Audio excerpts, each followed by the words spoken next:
Hey, what's up? It's Jim, and today I'm going to talk about the film The Jungle Book.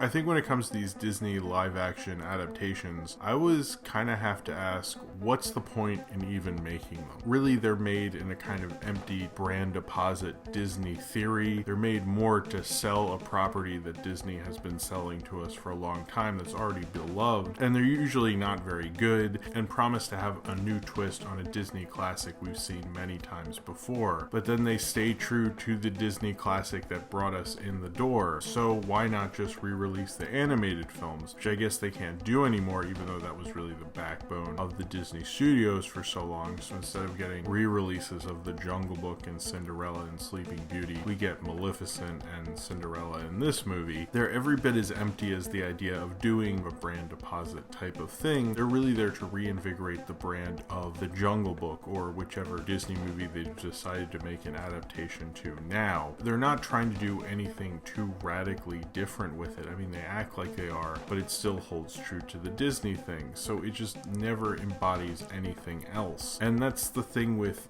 this version of The Jungle Book, is that it does slightly tell it in a different way. It's very beautiful, it's very well shot, the 3D is really wonderful, the technology and how they get the animals to talk and move like animals is something you've never seen before, and it's a lot more serious and has a lot more elements from the Kipling Mowgli stories, but it still really needs to have various characters a lot like the animated movie. And with all these different ideas and not having a clear theme or an idea to your story, it just comes out all messy and forgettable and makes me kind of wish I could just see the original animated film, which is pretty much what I've thought every time I've seen one of these movies. This movie feels like a big 2016 big bloated blockbuster adaptation of The Jungle Book that no one will like at the time, and you'll like even less looking back on it, because you'll see how all that went wrong, because it represents really the emptiest, ugly side of the big blockbuster, and not really understanding how to do an interesting adaptation that is appropriate and true to the characters and the story you're actually adapting, rather than doing this weird mixture hybrid that still has me asking, why exactly did you do this in the first place? Mowgli, who has been raised in a wolf pack all his life by his mother Rashka and his father Akela, and they've been living in harmony for a long time, and he's just one with the wolf pack all his life, and he considers himself a wolf until there's a drought and there's a water truce among all the animals, and they go to drink water, and Shere Khan notices there's a man cub and demands that the man cub, once the water truce is over, he will come after the man cub. So the wolves start to decide what they should do with him, but Mowgli decides he's going to leave the wolf pack to keep them out of danger as Bagheera starts leading him to the man village. But Shere Khan comes to the wolf pack and kills Akela and starts taking over the wolf pack and asks them to try to find Mowgli, as Mowgli is making his way through the jungle to the man village, and eventually runs into Baloo and gets into all sorts of crazy adventures, running into King Louie, running into Shere Khan a bunch of times as well, as he decides whether he should stay in the jungle, what his place is in the jungle, and even if he can still survive in the jungle, as he tries to avoid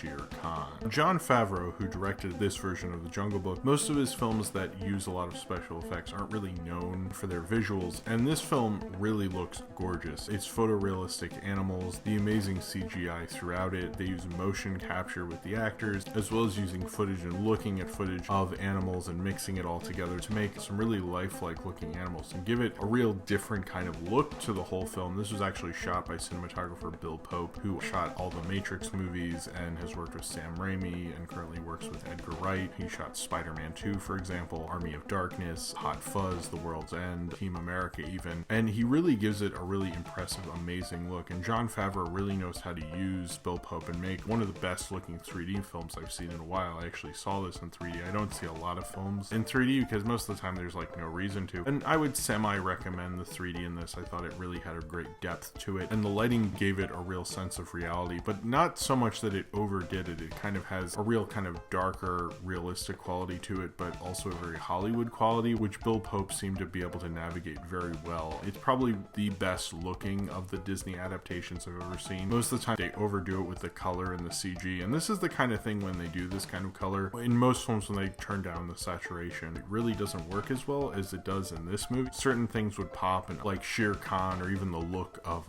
Bagheera really had a real distinctive, beautiful kind of sunlight quality to the whole thing, so you really felt like you were kind of in the jungle through the look of it. I thought that was really quite beautiful. I was surprised to see that from Jon Favreau because he's more known for his work with actors than he is for special effects. Some of the work he did with some actors in this film worked out quite well, but then others it just felt like they're kind of trying to do performances much like the actors who did the voice acting in the 1967 animated film, like Bill Murray and Ben Kingsley specifically. I didn't think they did anything new with those characters at all. They're just redoing performances we saw before. Bill Murray might be the only one who could do a performance like Phil Harris now, but that's kind of the problem with it. That's a problem with a lot of this movie, but particularly in the performances. You have so many actors who are just doing performances much like the animated one, other than Lupita Nyong'o as Rashka and Incario Esposito as Aquila, who obviously those characters really weren't in the animated film, so they could just create their own characters. Christopher Walken as King Louis, who does kind of like a New York gangster slash Marlon Brando and Apocalypse Now kind of hybrid, which was totally different. I actually thought was kind of interesting. I liked kind of a new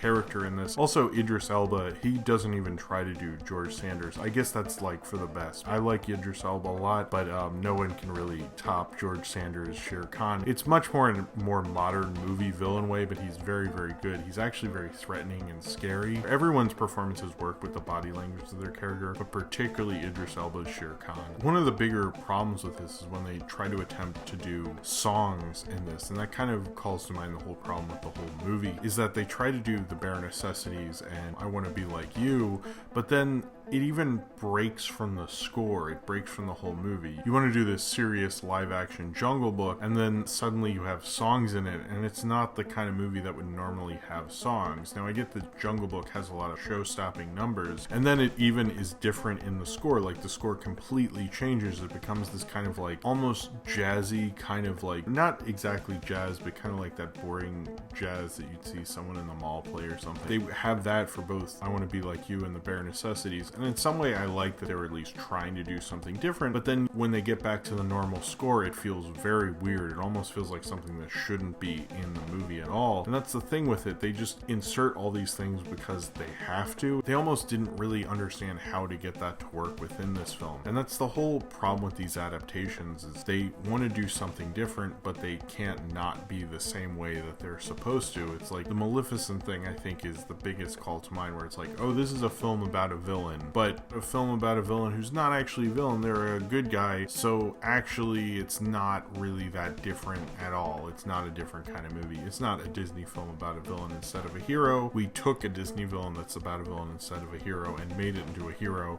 because we just simply couldn't make it anything else, and so now it's boring and not interesting. With the Jungle Book, it's pretty much the same thing again, where it feels like they're trying to do something different with the Jungle Book, and they do in certain places. Like, certain characters are different, then other characters aren't, and other characters have no point being it, particularly Kaa. I didn't think Kaa needed to be in this movie. Kaa's appearance brought the whole movie down, because then Mowgli gets hypnotized and has a flashback about how his father is the human who hurt Shere Khan, and that's why Shere Khan hates humans and fire. But it's like a total typical shitty, dumb screenwriting technique that they took from Tim Burton's Batman, which nobody liked in that, so why do we keep doing it? I don't know, but apparently the Jungle Book needed to connect those dots because everything's connected, which is completely lazy and also completely stupid. And then Kaa doesn't show up again, bringing in characters for really no reason and doing things for cheap screenwriting things that is just very much modern blockbuster bullcrap doesn't really make this film any different. It just makes it feel like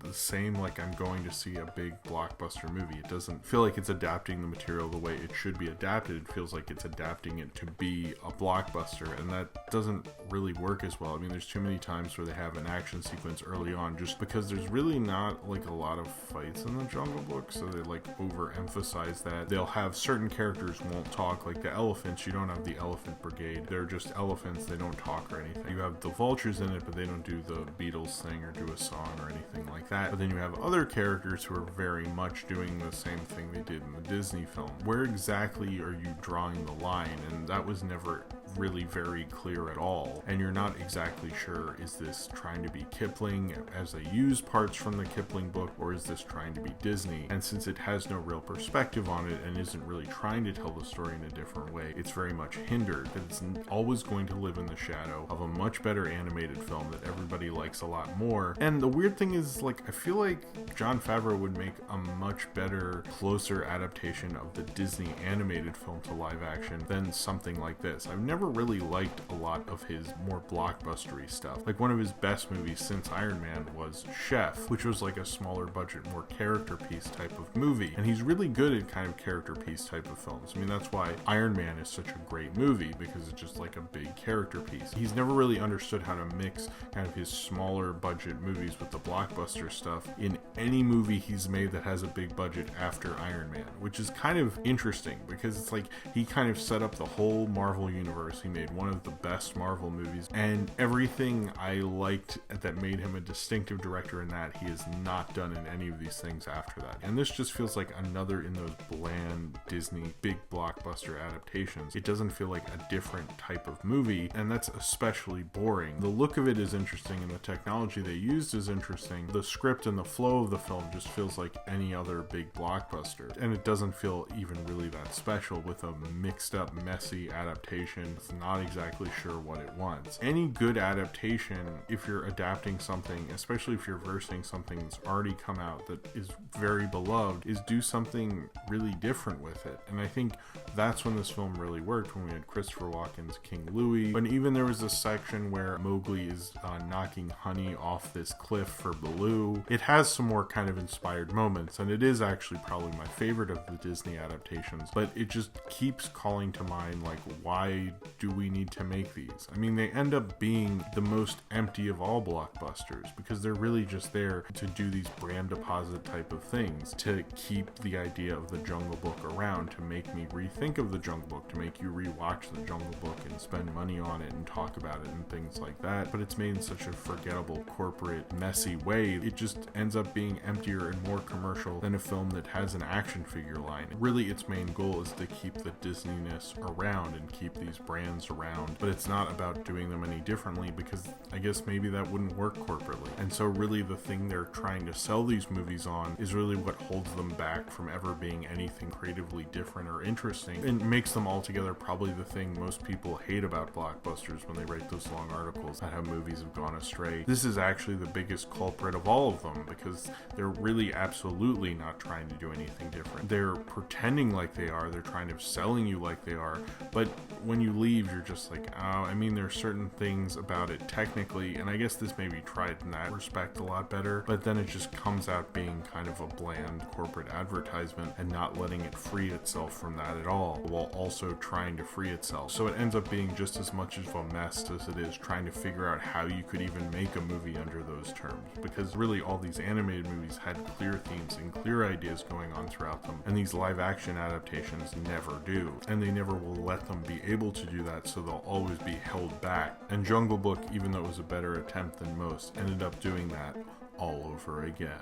So if you have seen The Jungle Book and you would like to talk about it, then comment below in the comments and subscribe if you would like to.